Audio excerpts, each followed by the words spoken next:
Mga kababayan, may bagong balita. May banta raw as in security threat sa Senado. Narinig at nabalitaan nyo na ba ang kanilang bagong pakulo?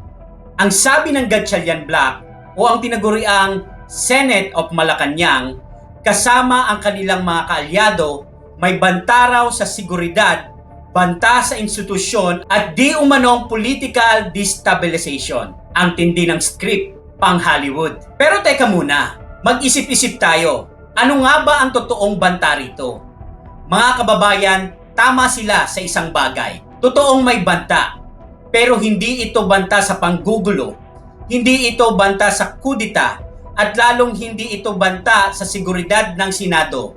Kundi ang banta sa katotohanan. Isang banta na pilit pinipigilan at gustong ibaon sa limot ng mga taong ayaw mabitawan ang kanilang kapangyarihan. Akala kasi nila, matatakot ang taong bayan sa mga padrama nila.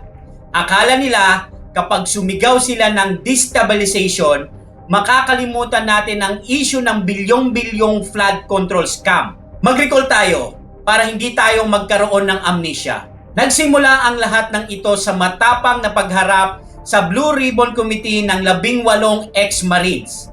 Pinasabog nila ang talamak na nakawan at hatian ng pera na literal na isinisilid sa mga maleta. At ano ang ginawa ng mga nasa kapangyarihan?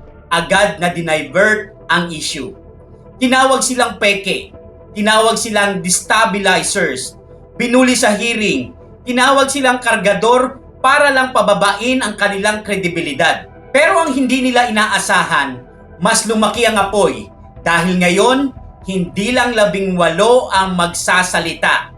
May karagdagan pang 14 na pangalan ng mga dating Marines na dating empleyado rin ni Saldico ang lalabas para magsumite ng mga bagong affidavit patungkol sa flood control scandal.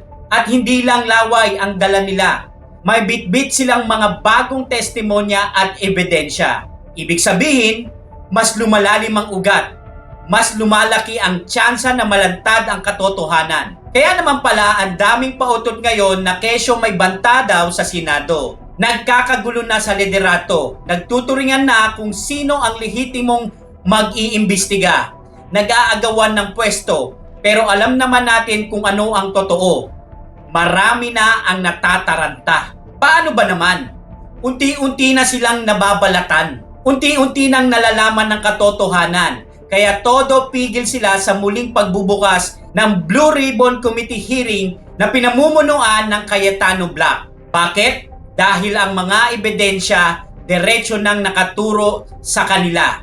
Sila umano ang tumatanggap ng mga male-maletang naglalaman ng milyong-milyong piso.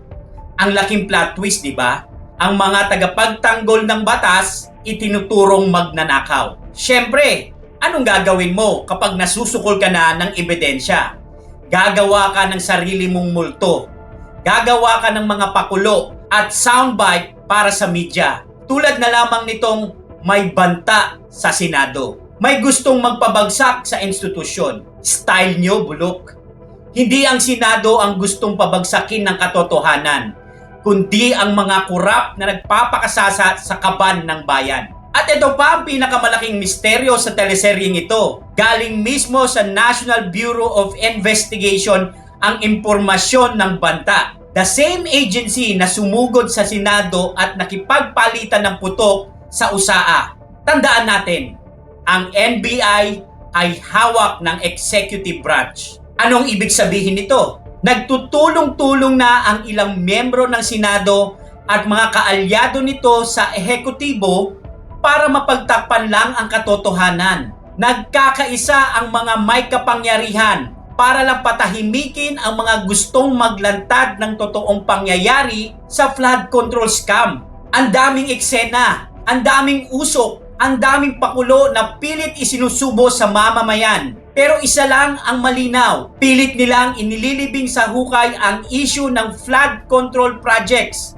Yung mga nakawang bilyon-bilyon. Malinaw na sa taong bayan kung sino ang mastermind sa itinuturing na pinakamalaking nakawan sa kasaysayan ng Pilipinas. Kaya para sa mga pautot dyan sa Senado, maghanda-handa na kayo. Dahil habang dumarami ang mga Marines na nagsasalita at habang lumalabas ang mga resibo at ebidensya, mas lalong lumalaki ang banta ng katotohanan na tuluyan kayong mabisto.